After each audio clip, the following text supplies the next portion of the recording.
They crawl from their mothers' wombs to spread corruption throughout the multiverse.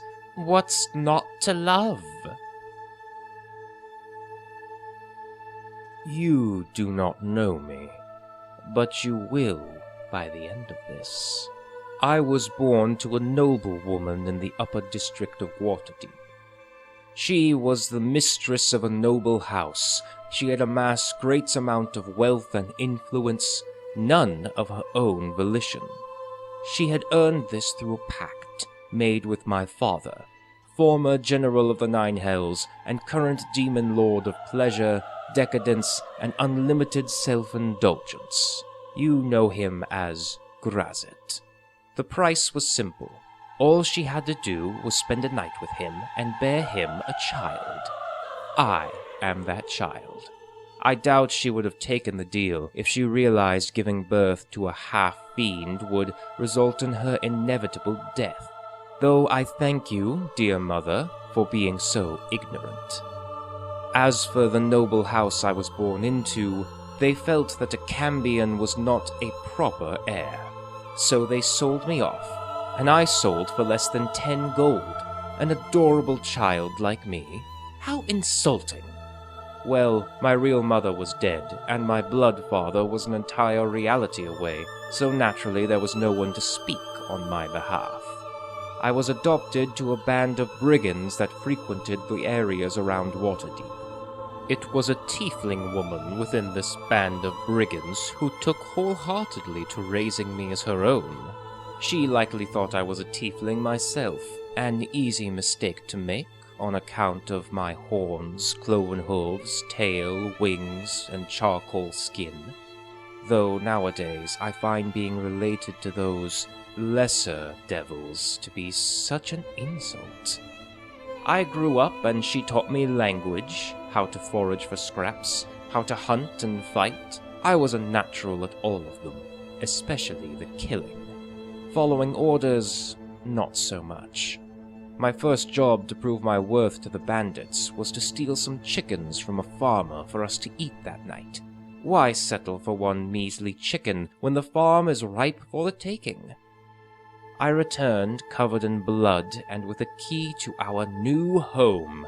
Oh, the rush of bloodshed was exhilarating.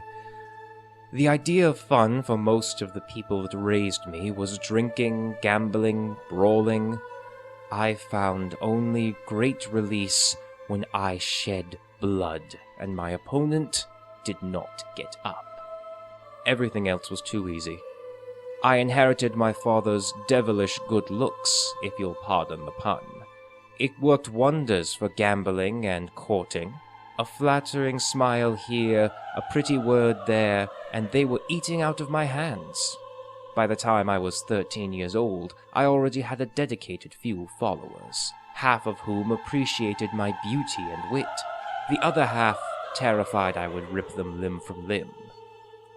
I found that a place of lordship over others suited me. With a word, I would command 2 of my men to cut off the head of a third, and they'd be glad to do it. Now that is power. Though beheadings were over far too quickly for me, I preferred to take my time. True, when rage was over me, I'd rip them limb from limb with my bare claws, but I preferred smaller, more delicate blades, using them with grace and precision. As our merry band of misfits held all kinds of races, from humans to tieflings to halflings, I became an expert in anatomy, a surgeon of a sort. I would patch up my adopted family when they were harmed, and seeing as how they begged for my help when death was near, I found it appropriate to seize the opportunity.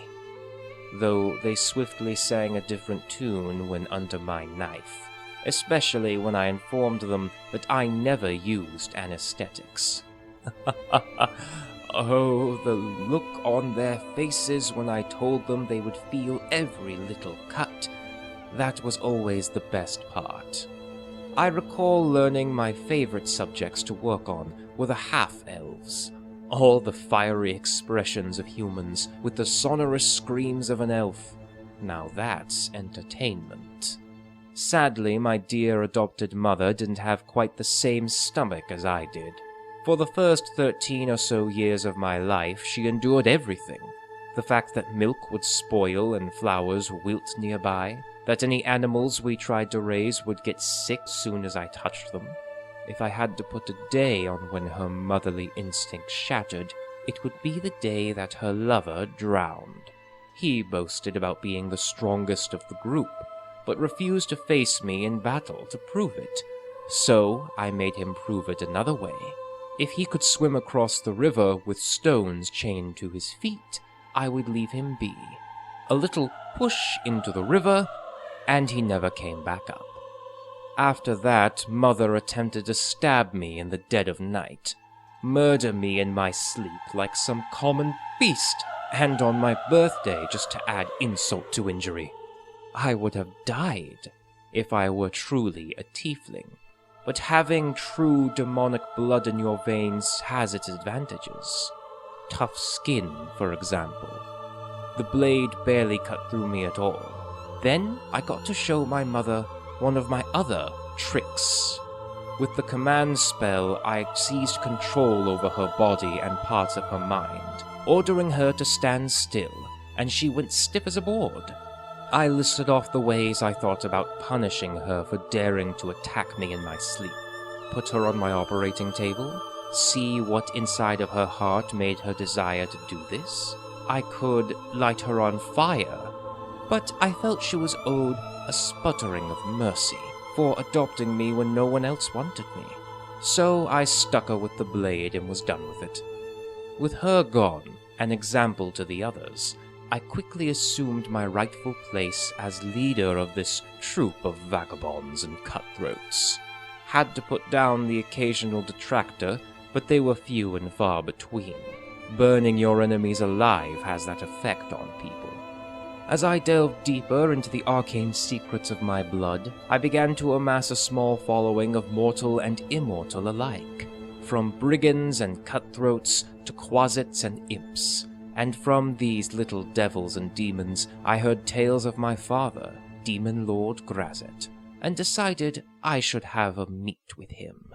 With the plane shift spell, I walked into his realm in the abyss. I won't bother you with the details of his realm, for it was meeting him is what stuck in my mind. 9 feet tall, skin the same as mine, only he had no wings, and his face was even more handsome than mine, which is no small feat. How to describe the emotions I felt when I first set eyes upon him? Dread? Admiration? A mix of both? It was like seeing a huge predatory beast face to face. You fear it, for you know it can easily end your life. But you also admire it, for its confidence, its beauty, its raw power. His words were not as warm as his appearance. He told me that he had sired hundreds of Cambions throughout his long existence, perhaps even thousands, and he only bothered with those that could give him something, a measure of power and chaos in the mortal world. If I could accomplish this, he would grant me with more power. My father. Such a tease. Upon returning to the material plane, I began the work. First, get rid of the competition. We had uncovered other cults in our territory, and convincing them to join was easy. Those who refused got the stick, torture, mutilation, and death. Those who fell in line got the carrot, for they don't call him the Demon Lord of Pleasures for nothing. Oh, the debauchery that mortals are capable of. I hate to toot my own horn, but it was art, nothing less. Of course, these cults of pleasure were only ever a means to an end. Souls, the most valuable currency in the universe. Do you have any idea how many mortals are willing to give their souls for a taste of true ecstasy? I was amassing ever more power, ever more influence. With each soul I conquered, my father would give me more power, teach me new things. But my ambitions never died out. From unwanted monster child, to bandit lord, to demonic cult leader and warlock extraordinaire. Oh, it was never enough. neither for me nor my father. Grazit demands ever more souls, and my followers demand ever greater sensations. That's when it struck me. Waterdeep, the city I was born in, it is ran by two powers. Firstly, the noble merchant houses that claim to be the true rulers. Then, the Xanathar's Guild and the Sewers, a collection of thieves, info-brokers, and cutthroats who claim to rule the city from the shadows. And if some unfortunate accident were to befall any of the city's great leaders, there will be a power vacuum. One I think I would fit in just fine. Thank you so much for watching, everyone. How do you feel about Cambions? Ever used them in a game before? Tell me all about it in the comments below. If you enjoy this type of Dungeons & Dragons content, be sure to subscribe to the channel, ring the notification bell so you never miss a video, and while you're here, why not leave a like, to satisfy the all-knowing YouTube algorithm. Also, real quick, I'm shutting down my Patreon page so I can build it from the ground up to make it better. More special access, more unique content, all that good stuff that you guys deserve for spending real, actual dollars on my channel. It was a wonderful support, and I really want to make it worth your while. But if you got this far, thanks again, and I'll see you in the next one. Cheers!